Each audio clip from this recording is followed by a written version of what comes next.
Good morning. My name is Silvia Kelbert. I'm an infectious disease physician originally from Brazil, and I work at JPIGO as a principal technical advisor for HIV and tuberculosis. Since I left Brazil over 17 years ago, I have lived and worked in many countries across Africa, Asia, Europe to design, implement, and monitor health programs on HIV and tuberculosis. Mozambique was my first stop in 2006. It was there when I first learned the term technical assistance. And then I started learning how to work as such. I would be lying if I say that it was easy. On one hand, yes, I was highly trained as a medical doctor and with strong clinical experience. But for the other hand, health professionals in Mozambique had to deal with so much more than that. How could I be the one supposed to train and teach them?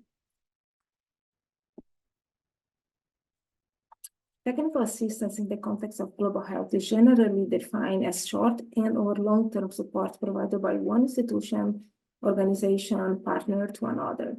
Thinking about the global public health, and is undeniable the historical roots of assistance and this intrinsic power imbalance between those so-called providing support, usually from the global north, to those receiving support, usually from the global south.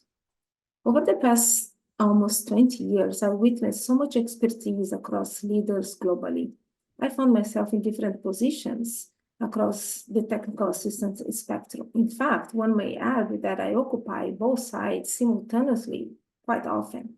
Experts are no longer only located at the global north, but also and especially in the global south, making the traditional global north-centric way of doing business in the context of global assistance and technical support no longer fit.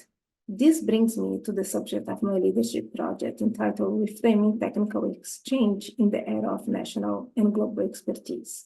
How might we look at technical exchange, a preferred term in my view, when we acknowledge, recognize, value, and promote the technical expertise in the global south? How shall we reconcile the current discussion on the colonization of global health with a different way of doing business? I'm interested to explore the role of technical support for HIV programs in the context of global international organizations like mine, using a case study approach and building on my own experience in different contexts.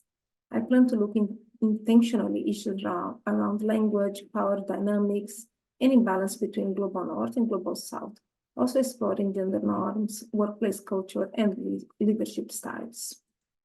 Well, as I started conducting a desk review, mapping out and conducting stakeholder analysis, it was messy and complicated and uncomfortable.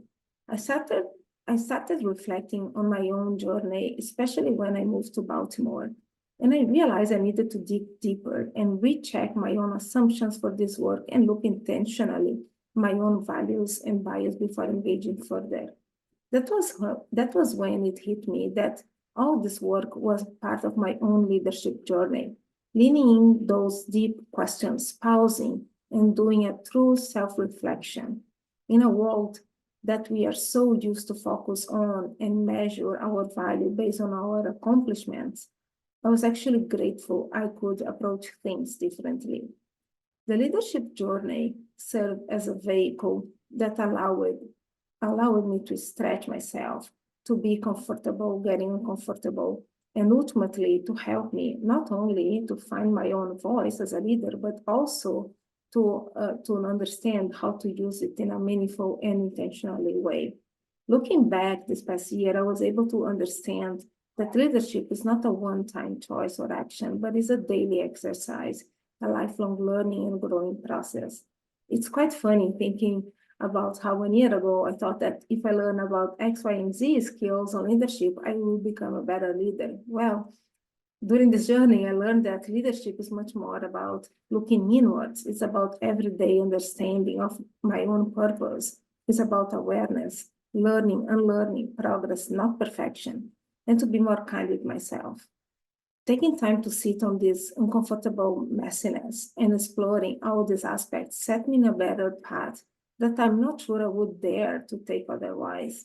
It taught me to continue this work being more intentional about how I show up as a leader, taking space and making space to continue contributing for a positive change in my own organization and among the community around me.